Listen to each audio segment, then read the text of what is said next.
Ladies and gentlemen, it's match day.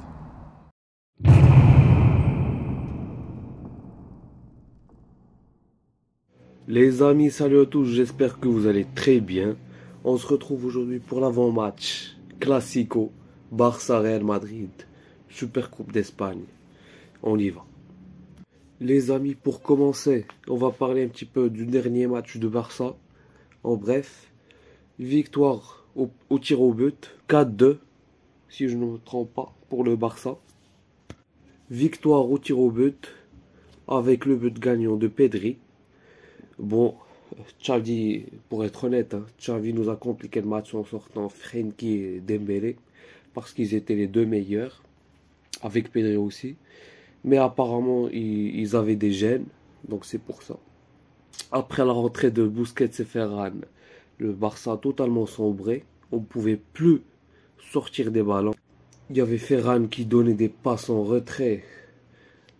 C'était vraiment du jamais vu. Voilà, donc Ter Stegen nous a sauvés dans la séance de tir au but. Et Pedri pour le penalty gagnant. Donc on va parler un petit peu du dernier match du Real aussi. Real Madrid-Valence.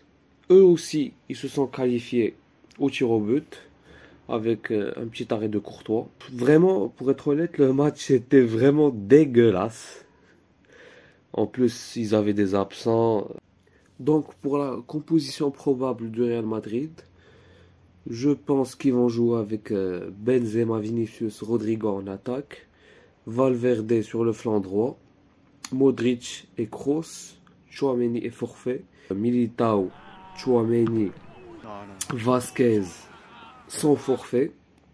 Donc leur défense va être composée de Carvajal et si Militao est là, Nacho et Militao en défense et Ferland Mendy sur le flanc gauche et Courtois dans les buts.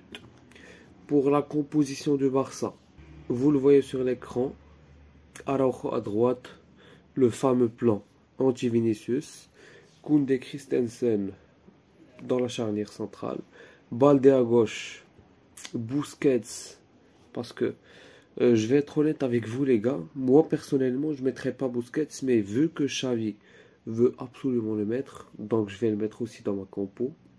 Busquets en 6 avec Frenkie, qui vont être en double pivot en phase défensive, vous le voyez à l'écran. Pedri à l'intérieur du jeu, un petit peu en 10 et qui va basculer à gauche sur les phases défensives. Et Gavi à droite de Busquets. Et on attaque Lewandowski et Dembélé. Parce que selon les rumeurs, Rafinha sortira au profit d'un quatrième milieu de terrain. Et donc je pense que Xavi va jouer avec un faux ailier qui sera Pedri. Comme le match face à l'Atlético. Donc les amis, comme vous le savez, le seul et unique objectif de ce match, c'est de gagner. On s'en fout de la manière. Bon, s'il y a la manière aussi, bien sûr, on prend. Mais le principal but, c'est bien sûr la victoire finale pour le premier titre de l'ère Xavi. Dites-moi si vous n'êtes pas d'accord sur l'un des points avec moi en commentaire. En like, on s'abonne, on partage. Et on se retrouve dans la prochaine vidéo. Ciao.